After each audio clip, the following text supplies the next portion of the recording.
All right, so let's get started. Thank you so much, Jackie. Thank you so much for joining. And thank you, everyone. For those of you who don't know Jackie, let me really, quickly introduce Jackie. So, Jackie has over 15 years of product management experience, and most recently, she was the head of Asana. And then during her tenure, she grew the PM team to over 20 people and helped Asana to go from zero to 100 million in annual recurring revenue. And also launched Asana's associate product management program.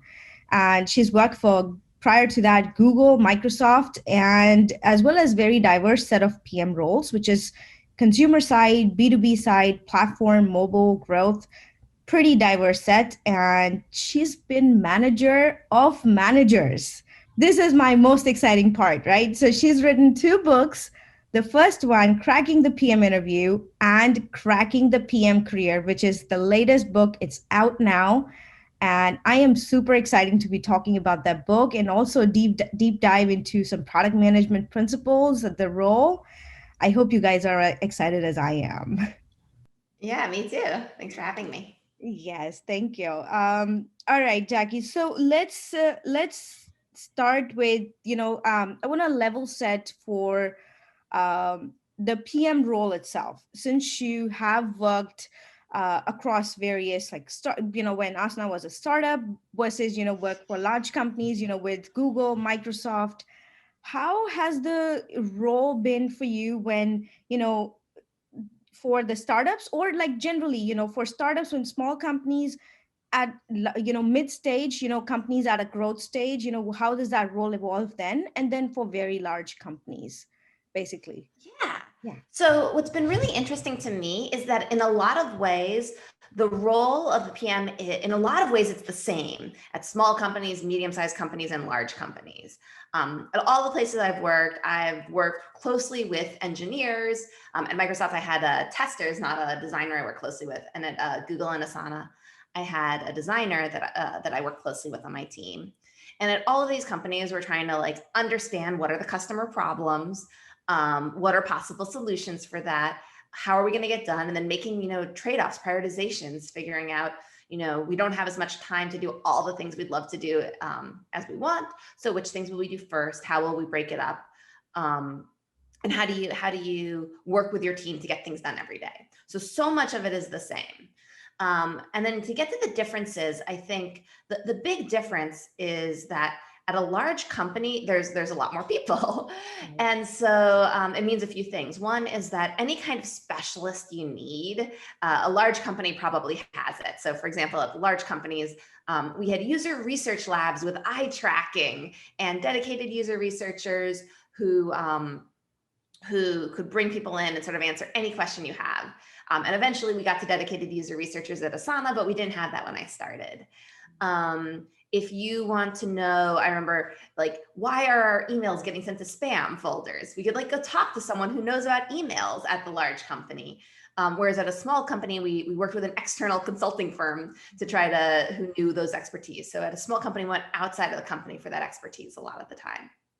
And then also when it comes to working with your team at a big company, the core work that I did with my feature team, we would make decisions, and then there's layers of approval and alignment with the rest of the company that would go up. Whereas, especially when Asana was very small, all the people at the company were in the room together when we made those decisions, and so we would make the decision and then be able to move forward with it. So that's a lot of when we talk about small companies feeling like they move fast. Some of that feeling is just that like everybody has to do that first round of working with your team to decide what you want to do. But at a large company, once you've decided, there's other people to bring on board. Right. So you have to basically get approvals from higher ups, different functional teams or cross functional teams. But that's I guess that's for the large companies, keep getting approvals, I think. Yeah.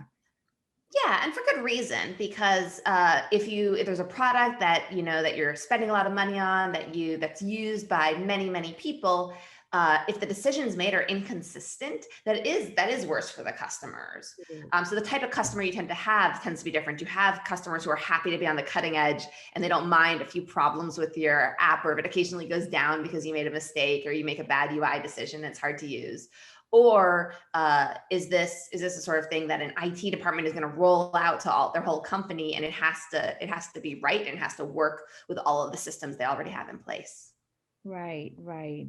That's awesome. That's a very nice end-to-end description. I love that. I love that.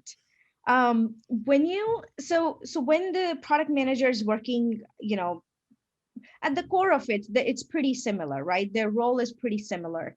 But what qualities basically do hiring managers look for when they're hiring for um, like any specific traits do hiring managers look for when they're hiring for PMs? Yeah.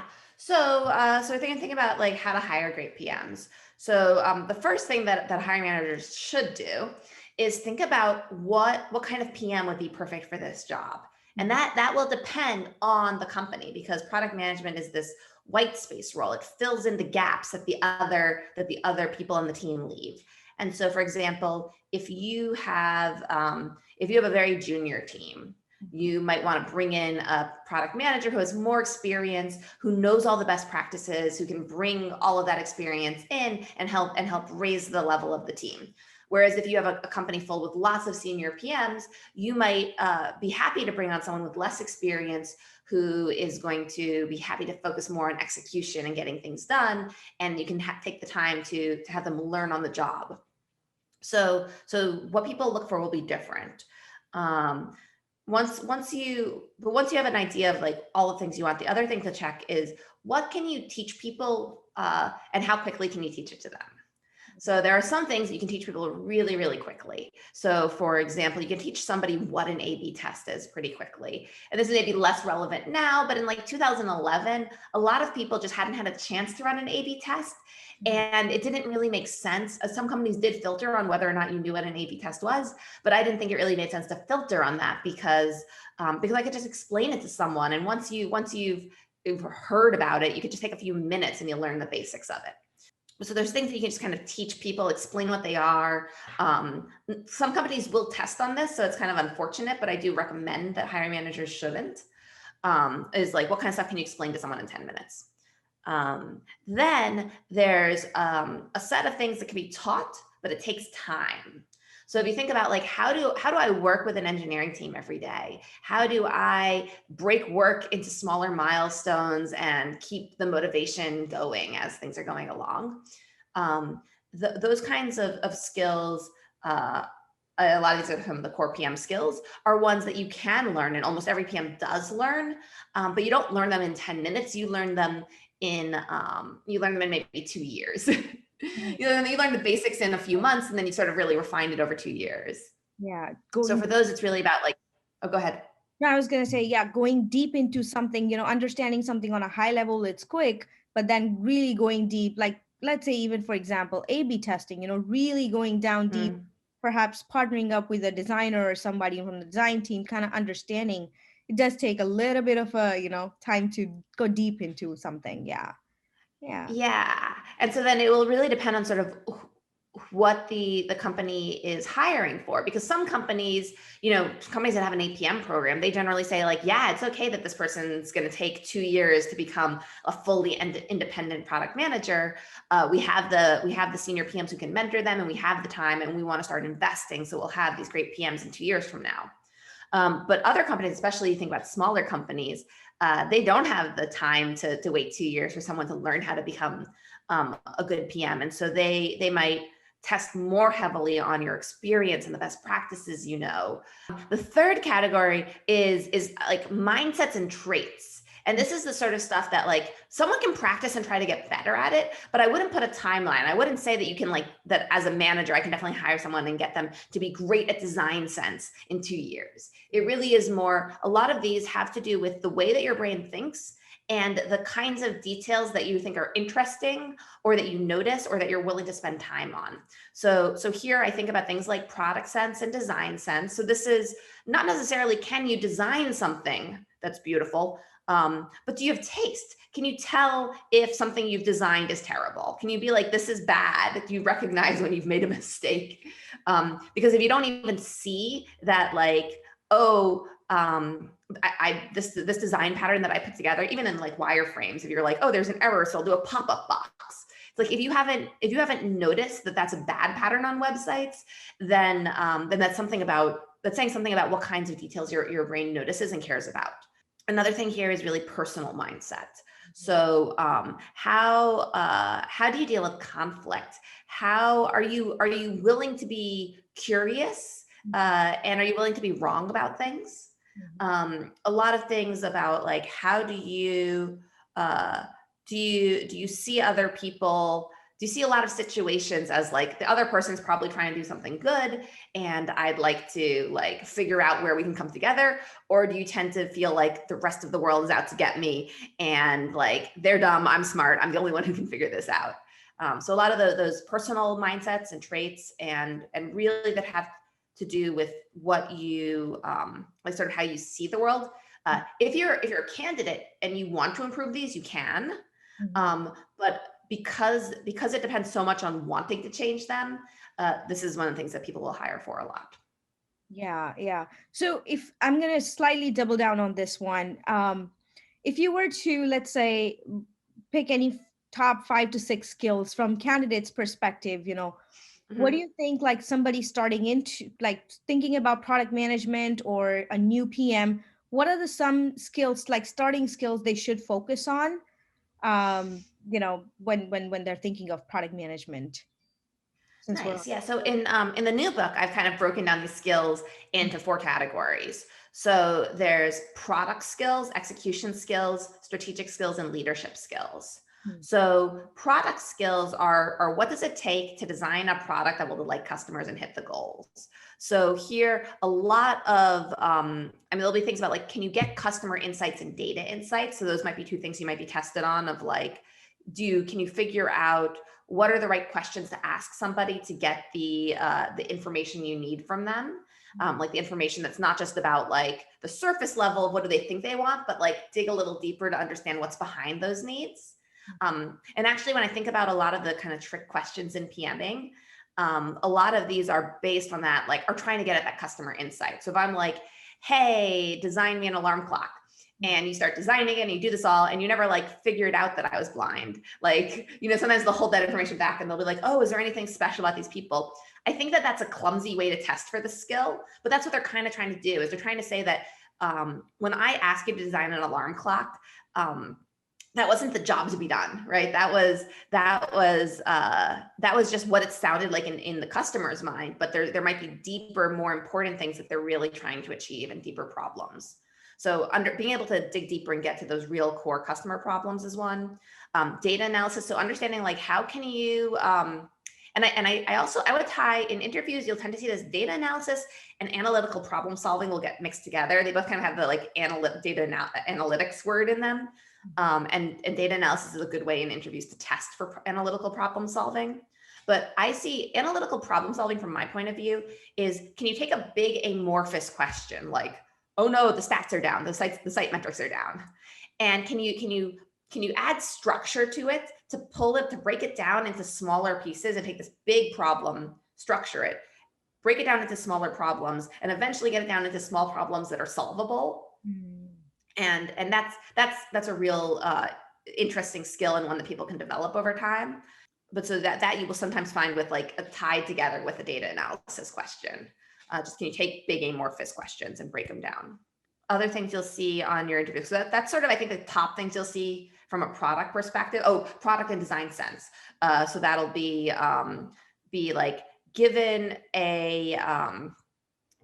some sort of like vague idea, can you figure out how to break down what kinds of product choices would solve the problem? And it's interesting because as PMs, when we get to the job, our job is really less about coming up with the solution and more about defining the problem and validating the solution.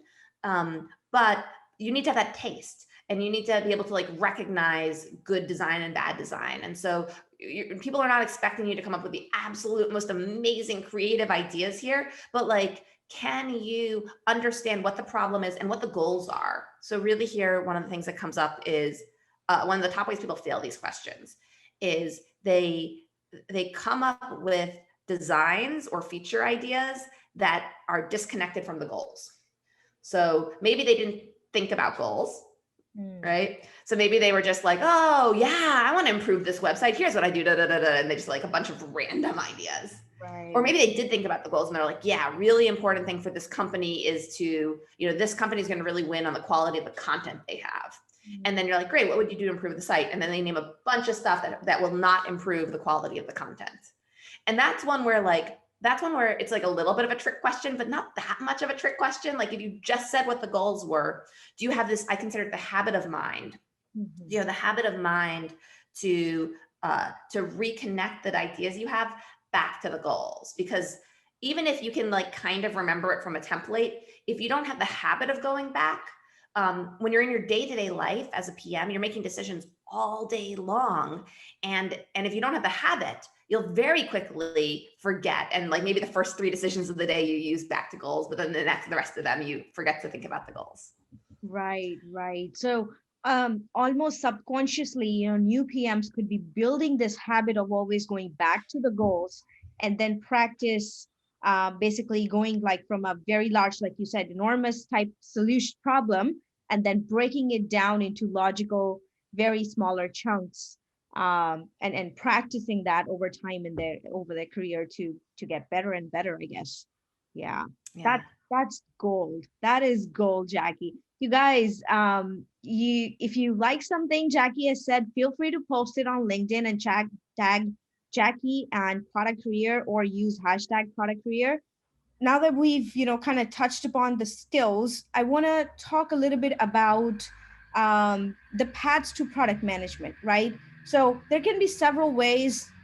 Back in the day, it was a few traditional, like when you were like a business analyst or a business systems analyst, these were a few, paths. But I see so many other ways now that PMs, you can break into PM. So what have you kind of seen your experience been, for various paths to product? Yeah. So, so one of the most straightforward paths is if you're in school, either undergraduate or MBA, you can get an internship. Companies will come and recruit for those internships and then use that to move into a full-time job. So if you're in school, definitely go for those internships. Even if you miss the internship, you're going for full-time. Companies are recruiting straight out of school. So apply for those APM positions, apply for those new grad positions. Let's say you're not in school. You can't, and I don't usually recommend going back to school for becoming a product manager. So some of the best ways to move over, 2 really good ways. One is the internal transfer. And so this works at, I'd say, most companies, but not all. So for example, Google is kind of famous for making the internal transfer really hard. I know lots of people who tried to transfer at Google and couldn't. So first, check if your company, if anyone successfully transfers to product management. But if they do, the reason this works so well is because you're building up your credibility at the company. People already trust you for being at that company and for the great work you've done in your job. And then you can also move sort of as fast or slowly to do that transition.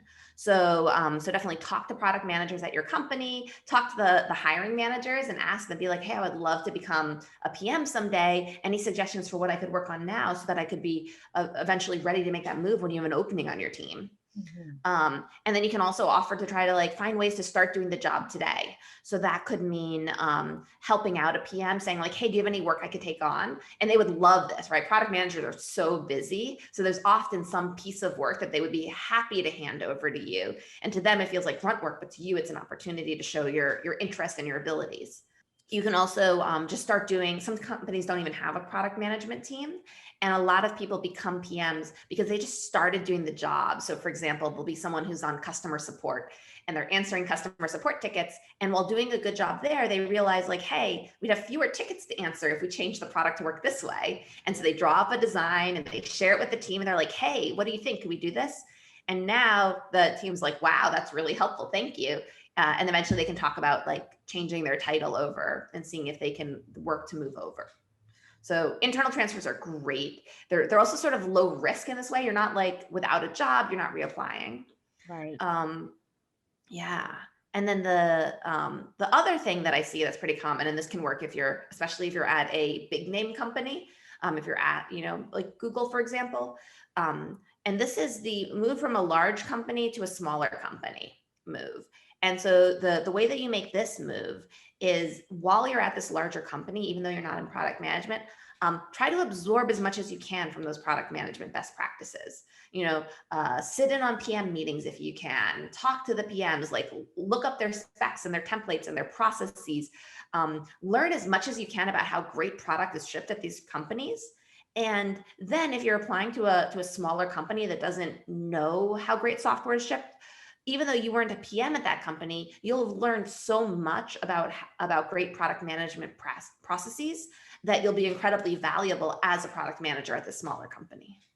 Yeah, that's useful. So when a candidate, when they're aspiring to be in product, if people they're learning the processes in place, they're understanding that, they have that base knowledge, I think they can perhaps take that to outside any companies as well. Yeah, absolutely.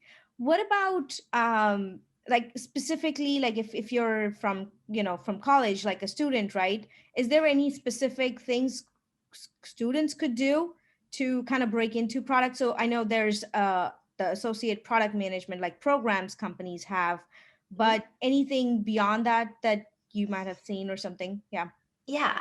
So definitely those are I think the best way to go in from undergraduate, but like how can you uh, best like set yourself up to get those jobs and get those internships in those jobs? A few things. One is you don't need a computer science degree to become a product manager, but at this point in time, it still helps. So definitely, like if you have a chance to major or minor in computer science, I would still recommend that. It does a few things. It sort of checks that box for some companies that are looking for it, and it does. I mean, it's a hard major, right? It does demonstrate a certain amount of signaling of your skills if you're able to do well in that major. Beyond that, people will look for leadership skills. And I'll sometimes look at this as I call it like signs of excellence. So the APM programs are highly competitive. There's so many people that are going for a small number of spots. So generally, I think people need to have like usually at least 2 signs of excellence. And this can kind of be anything, but there's a few that like work pretty well. So like great grades could work. If you've gone to a great school or if you've had a great internship, those can help. If you've done varsity sports at your college, or if you've been a teaching assistant, a residential assistant, if you've been the leader of a club, if you've started a lot of people, right at this point in time, a lot of people have like co-founder as like of some student job on their resume. And it's enough people have it now that it's not the most meaningful. Like I think it can kind of be anything, but it does get your resume noticed. So those are all helpful. And then my sort of controversial take on something that I think that helped me a bunch for being a PM, but isn't considered like generally well accepted. So take this with a grain of salt. Is that I did a debate in college. I did a parliamentary debate, which is different than policy. So the parliamentary and Lincoln Douglas debate, I found both were actually the best training I ever had to be a PM, for a few reasons. So one reason, like the kind of easy answer, is it like teaches you how to persuade people, right? And so much of what you're doing as a PM is influencing people, trying to persuade them, and that really helps. But I think the more important reason is that it teaches you how to listen. So this, I've done debate for so long that it was fun that I started to try to teach people debate. And I was like, what's hard about debate? And the thing that I found that's really, really hard about debate that people don't have when they start is listening to each other. So a typical new person, like first time they're trying out debate, is person 1 stands up and here's my 3 reasons I think we should do this. Mm-hmm. And the next person gets up and what they say is, here's my 3 reasons I think we shouldn't do this. Right. And then they sit down. And that's a bad debate. And why is it a bad debate? It's because they didn't respond to the points the first person made. Right. Yeah. So a good debate is you'd say, hey, I heard your 3 points. Here's my reason why I think point number one isn't really important. Like, I know that you care about it, but I actually think that this shouldn't be the reason we decide. Point number two, I think you're wrong, and here's some evidence of why it's wrong. And then point number three, like, I see what you're thinking, but I think there's a better way, and I can actually come up with a better solution to achieve that goal. So that directly listening, noticing someone's points and responding to them, I think is so key to what PMs do. I think that's one of the underrated skills, like a path to PM. Like, so if debate, and now that I'm, hearing, your experience, I'm thinking, yes, it absolutely makes sense, because what you're doing is you're, like you said, you're putting your point, but you're listening. So you're influencing, listening, and also like some sort of leadership as well, like you're leading. And I think those are like key skills, like a day one requirement for a PM. Like, it doesn't matter what level you're at. I think these are the underlying skills for PMs. That's awesome. If you can build those skills, and be part of debates, I think for a lot of students, be part of, debates and stuff. I think that can really help them build those skills, develop those skills as well. I'm gonna transition us into more, little bit like for the new PMs.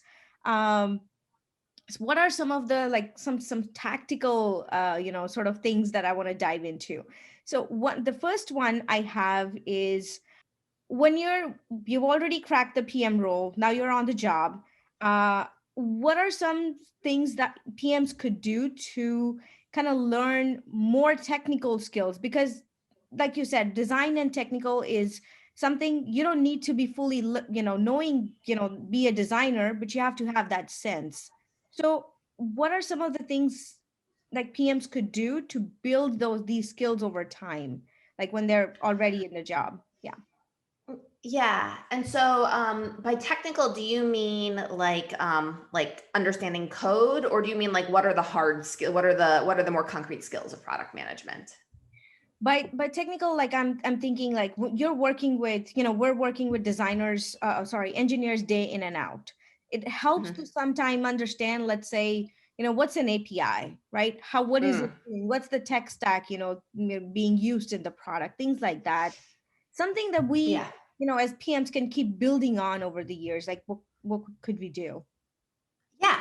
So for understanding that the technical aspects, I actually have a section in the new book that's like the technical terms. And so I talk about, I basically went out and I asked everybody, like, when you were a new PM, what words did you not know what they meant? Like, and so we went in and figured out, like, and we wrote out for all these basics, just like a real touch on like, what is an API? What is a server? This kind of stuff. So I do think that might be like a good primer to like get familiar with the terms. But the real thing that's important for developing technical skills is to not be afraid to ask questions with your engineers. What I find is a lot of times people who don't have a technical background will be afraid to ask a question, or they might be afraid that they won't understand the answer if they get it. And yes, having a technical background might make you like catch on a little bit sooner, but not that much. And so I don't recommend that you need to do like a lot of like technical research or learn to code or any of this, because it's going to be so unique what you need to know for your job. So really just being brave enough to ask the questions of like, what does that mean? What are the implications? What are the pros and cons? Are there any long-term implications? Are there any scalability implications? If you say like, hey, this is like, I don't want to build it this way because it's too hard. Like, what does that mean? Is it going to take a long time to build? Would we have to move away from a standard component to a custom component and we'd have to rebuild a lot of things? Would it reduce the stability of the site? Like, asking questions to understand is what's really important. And then maybe below that skill is developing relationships with engineers, because if your engineers like hate you, then it's going to be really scary to ask those questions. But if you have like even one friendly engineer at your company who you can be like, hey, can you help me out? I wanted to like understand this better. Then that can be the person who you go to with those questions. Awesome. So building relationships. I'm gonna go double down on this one because I think it relates to influence, without authority. Basically, that's the tagline of product management. Um, how can somebody, build that influence without having the authority? Somebody starting out, how can they slowly keep building that influence? Yeah. So when I started, I had the wrong mental model of this. So basically my mental model was, why would they do what I asked them to do instead of like playing Minesweeper or solitaire all day, right? And that was the wrong mental model. So I was sort of like, I kind of considered everything that I was going to try to influence them for to be like a bad thing that they were going to have to do, and that they wouldn't want to do at all unless I like called in a favor. The people at your company that are there for a reason. They generally want to do their job. They want to do their job well. They probably even want to get promoted in their jobs. And to get promoted in their jobs, they need to like deliver great work. So the way that you influence without authority is you understand the person you're trying to influence. You understand like, what are their goals? What do they care about? How does their job work? What are they worried about? What might be the blockers that would hold them back? What are their concerns? And then you help show them how the ideas that you think are important are connected to the things, to their own goals. So it's not that I'm trying to get them to do something that I want them to do that they don't want to do. Instead, it's that I am trying to show them how the thing I want them to do is good for them too. And how if they just understood why I was recommending this approach, they would on their own have decided to do it. Right. So that's really how I approach influencing without authority. Awesome. So helping people achieve their goals as well as working together with them, right? They want to do this work, right? That it is good for them. You're not trying to get them to do something they don't want. And if you are, you have to kind of go up a level, right? So maybe I've really messed things up and I've broken the site, and now I'm asking an engineer to take time on the weekend to like fix the site. And like, they clearly don't want to be doing this. But the reason I'm asking them is that I'm worried that we're going to like lose a lot of customers if we don't fix the site quickly. And that losing all those customers could cause our company to be in big trouble. And if our company's in big trouble, like, we might lose our jobs or like all of our stock that we have is not worth as much. So even when you're trying to get them to do something that like at the specific level, they don't want to do, it's the reason you're asking is because of you have some shared mission of working at the same company together. And so finding that shared area. Love it. I'm gonna dive into a couple more questions and then I want to talk about the book because I'm really excited. I'm sure there's lots of nugget deep dives into various of these topics in the book as well. So a couple more questions and I want to talk about the book. So it goes back to, for new PMs, right? Going back to the goals that we're trying to achieve, whether it's customer needs, that we're trying to address, or company goals. How can new PMs or just PMs in general balance between the short term and the long term goals? Like, how can they prioritize? Basically, I think some of the techniques that have helped. Yeah. So generally, when I think about what I'm trying to do with my team, I usually think about like, I'm trying to get the best results over the next 2 years. So this can affect, this is going to be even before we get to the roadmap, right? Is like, how do I work with my teammates? Do I ask them to come in on the weekend? Do I invest in training them or give them a chance to make a mistake? A lot of these things are like, do I like push really hard for the thing that I think is best, or do I like let them have their way, right? Like, a lot of these questions are sort of like, I'm not trying to make this project go as well as possible. I'm trying to make us have the best projects over the next 2 years. And so sometimes that'll mean, really standing up for what I believe in and sharing my frameworks and my principles for why I believe something should be a certain way. And sometimes it's like just being agreeable and being like, look, this isn't that important. This isn't like, getting this right isn't going to lead to the best results over 2 years. So like, how do I invest in the relationships first? Then when it comes to the actual roadmap, and you're like, hey, this feature will help us now and this feature will help us later. What I really like to do is take a portfolio approach and think about what percentage of my portfolio should be working towards short-term goals and what percentage should be working towards long-term goals. And there's not a single right answer. It'll depend on your company strategy and the specifics there. But if you say like, hey, I'm thinking that we spend 80% focused on what we're doing now and 20% working towards this long-term vision, see if people agree with that. And people might be like, no, it should be 50-50, or no, we can't even afford that much. It should be 90-10, or, but you can have that conversation at that high level much easier. And then you can fill in your roadmap both ways. So the analogy I like to use here is with a charcuterie board. So when you're doing your charcuterie board, you're like, well, how do I balance the trade-offs between fruit on my charcuterie board and meat and cheese? And we don't say that, like, you have to compare each piece of fruit to each piece of meat and decide which one's more worthy to belong on your board. Instead, you think about, well, I have a general idea of the balance I'd like on my board, and then I'll choose the best thing for each category. Balancing and choosing the best things. Love it. Love it. This is a lot of good information, Jackie. I'm going to probably be rewinding and listening to this even myself. It's awesome. I have one more question, and this is about time management. And let PM as a PM, there's always conflicting priorities, things coming from various directions, even in a day, and sometimes, even the week, priorities change. And what's the uh, there's just a lot sometimes happening. How can they manage their time, and then sort of, if you can touch base on that. Yeah. Yeah.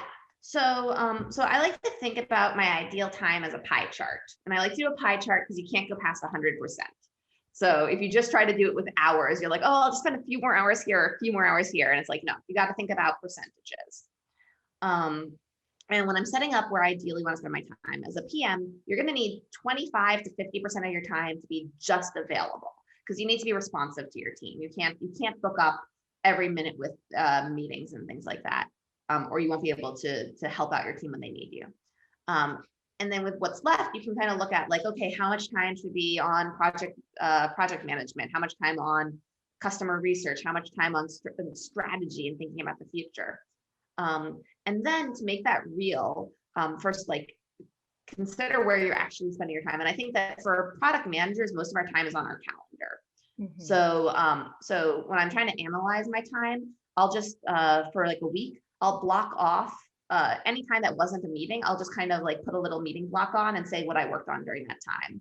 And then at the end of the week, I can look and see where my time went and see what I spent it on. And I'm not trying to go too fine grained. People get way too detailed here and it becomes its own project that takes up your time.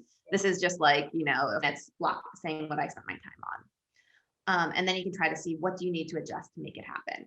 And I think the reason that pie chart and that analysis is so important is because the first step is like admitting to yourself that you don't have time to do everything you want. Mm-hmm. Is as long as you haven't admitted it to yourself, you're going to make commitments that you can't keep, and you're going to sign yourself up for too much. And you're not going to make the hard choice to say no to stuff that you have to say no to.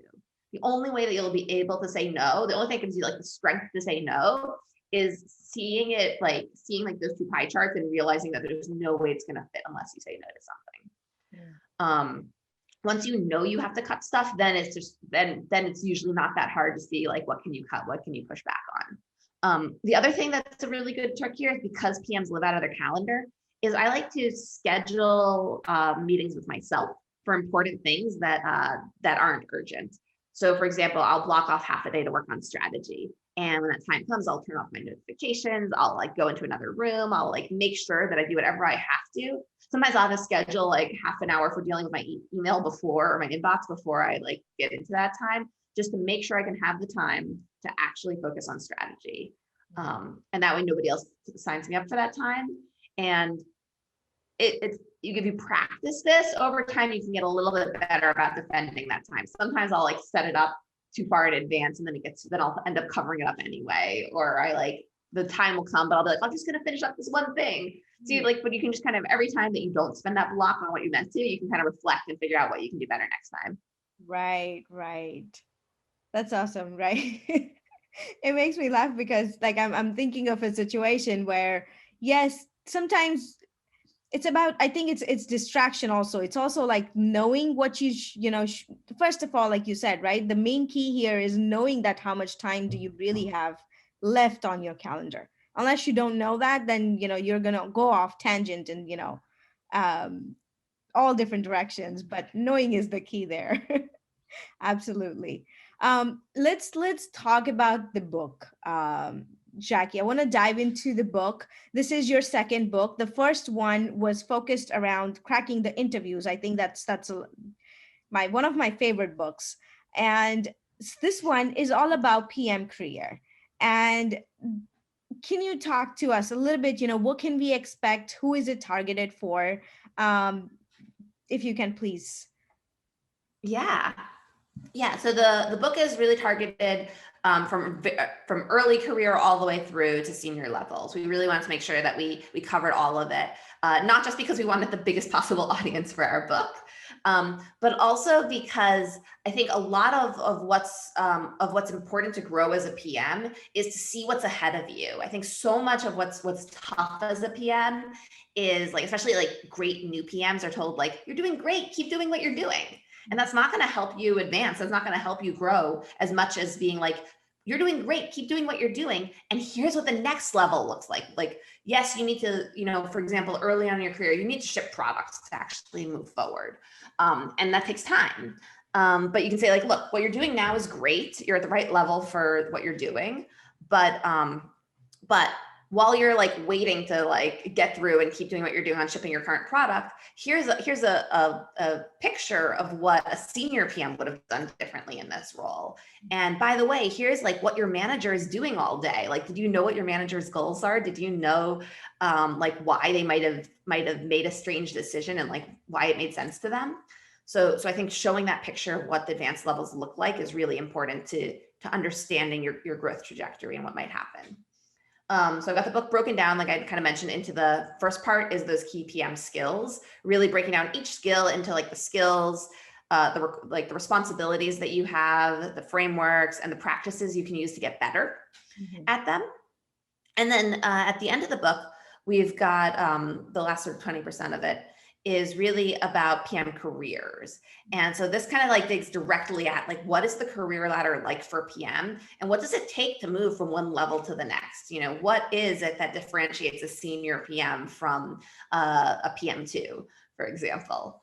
Yeah. And just one of the key insights we had in the book that I think is really, really important and been kind of fascinating for me to kind of be like, oh, this makes sense now, is that there's really 3 phases of a PM's career. So before I might have thought like, oh, there's 2 phases, like you're an individual contributor and then you're a manager. And even there, I didn't really know what a manager does. But there's actually 3 phases. So there's the shipping products phase. So when you're a new PM, your job is to create great products that delight customers and hit the goals. But at some point you'll plateau. If that's all you're doing is getting better and better at shipping product, you can't advance because you have to move into the second phase, which is product strategy. So this means not just, and they overlap. So you still have to ship products, but you also have to be figuring out what's like a winning strategy that will help us win the market. What are the goals we should be setting? What are the new opportunities we should be going after? So really thinking about not just like, how do I hit the goals I was given, but how do I set the goals and decide what goals will be important for our company to go after? And that becomes a big part of your career to advance. And then there's a third level, which I'd say comes like not necessarily at your first management job, but to advance from there, which is organizational excellence. So this is really the idea that the way that you succeed as a product leader is by forming a strong team. Right. And so your team is now your product. So a lot of what you need to do to become an excellent PM is you need to recruit people to your team. You need to coach them and develop them. You need to set up processes so that all the people on your team can work well together. And you have to work cross-functionally to make sure that all of the different departments can work well together so that your team can ship great products. And as well, a lot of your effort at that level is not just managing down to your team, but really being a member of the leadership community at your company and influencing the strategy of the company and helping be a strategic advisor to the other leaders at the company. I also had this in thought, like individual contributor and manager, but I think you've said it very beautifully, the way it transitions, shipping products, then putting the strategy together, product strategy, and the third part is the organizational, very high level, growing into that role. Is there like certain like timelines, like what I'm trying to get at is like shipping products, like is that like maybe up to 5-7 years, like kind of mentally, if to be thinking, I've been doing this for 5-7 years, time for me to move on to growing to that next level. Is there sort of like timing around that?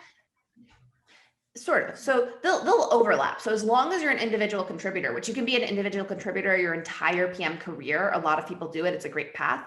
And then you'll be shipping product will be a big part of your job for your whole career. But when you've been doing it for 12 years, it'll be kind of easy. Like that won't be the hard part of your job necessarily. You might be delighted by the things you learn from customers, but you'll know how to ship products. In terms of like, when should you start picking up product strategy? I think you can start really as soon as you have a team that does more than one thing in a row. So if you're an intern, you can't really do product strategy because you just have one project. But and sometimes if you're a new PM, sometimes you'll be given specific projects, but sometimes you'll be given a whole team. So as soon as you have a team that's going to do some project after this current one finishes up, you can start to think about product strategy. In terms of when you need to, it'll be around when you're trying to make that leap to senior PM. This will happen at different times, maybe 5 years, 7 years in your career. If I was going to give a time, but it'll depend on your company. Right. And I would not do it. I would not put a heavy focus on it until you've shipped at least 2 products, 2 full product life cycles. And that might be and maybe not for your first 2 years. Like for your first 2 years, you can pick it up if you have extra time, but I wouldn't, for your first 2 years, I wouldn't let your shipping product skills suffer just, to be able to demonstrate. Now it depends, like maybe that's what your company really needs and you really should work on product strategy sooner. But early on in your career, you're trying to build up the credibility. And if you don't have the credibility, that's going to hurt you for your whole career. So it's more important to build credibility on shipping products. And then make sure once you have that credibility, then it's kind of safe if you have to say like, hey, I'm going to be less available for my team for a little bit so I can focus on strategy. And you already built up the trust so that people don't think you're a terrible PM while that's happening. Right. That's awesome. Jackie, is this book available on Amazon and other channels as well? Yep. Yeah. Amazon. It's available on Kindle. It's available on Bookshop. I think I saw that you might be able to order it through Barnes and Noble. But I think that they might be charging. One of the websites was charging too much for it. But yeah, Amazon's probably the best place to buy it. But if you like independent bookstores, Bookshop works. Yeah, Amazon's worldwide, so I think best place to start and then explore further, I guess. Just a few questions looking at the time. There's one I see here that says, do you believe the final destination in PM journey is being a business owner / entrepreneur? Yeah, great question. So when I started researching this book, I kind of had this idea that like, yeah, there's lots of PMs and lots of people, but they all kind of want the same thing. They all want to become like an entrepreneur. And that is definitely not true. So there are lots of different paths, and just to name a few of them, there's like, going off to start your own business. There's going to be like a general manager at a big company. There is going to become head of product and staying focused on the product part of the world in a company. Another thing that I think is really important is various paths that aren't like climbing a ladder, but are rather changing focusing on either like the product that you really care about. So there's lots of different ways people care about a product. And so they might say that I want to work on social impact products, or I work on enterprise. I've always wanted to work on consumer products, or I've worked on like a product that has like only a small customer base. I want to work on something with a larger customer base. So a lot of PMs like to follow that path of like working on products that are more meaningful to them. And then other people, also just can kind of say like, look, I've gotten good at product management. I've got a lot of extra energy here. I'm going to not devote that to like climb. Like once you're a senior PM, you don't need to climb higher. Like you're making a lot of money as a senior PM at a big company, at least. And you're very valuable to your company. So instead of trying to like get promoted and expand your scope and your influence, maybe you decide that you want to work on a team where you really love the people and you have good work-life balance, or that you have a side project that you start up, or some other part of your life that's really important. And all of these are really valid. And I think that it takes some like real like internal work to see which one you really care about, because sometimes like the shiny thing that your parents will be proud of you for is the thing that draws your attention, but it might not be what makes you really happy. Yeah. So you guys, it's not being an entrepreneur is not the ultimate, but if you want to be, could be that, but there's lots of other, things you could be doing, staying within product, as Jackie mentioned. All right, one Oh more. yeah. So I see. Yeah, Yeah. I see Donald's question about should you start on your own idea after college or better to work at a firm.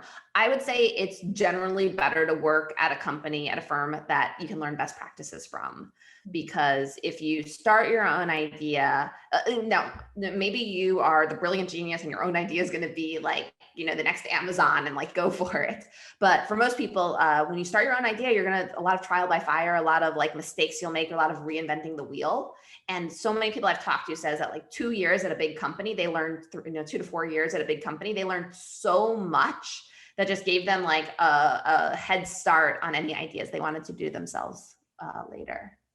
Tanisha wanted to become a PM, has been trying and told it takes a long time. So it can. Some people have tried to become a PM for many, many years. And many successful PMs that I talked to were told multiple times that they couldn't be a PM. They were told like, you don't have an MBA, you can't become a PM, or you don't have a CS degree, you can't become a PM.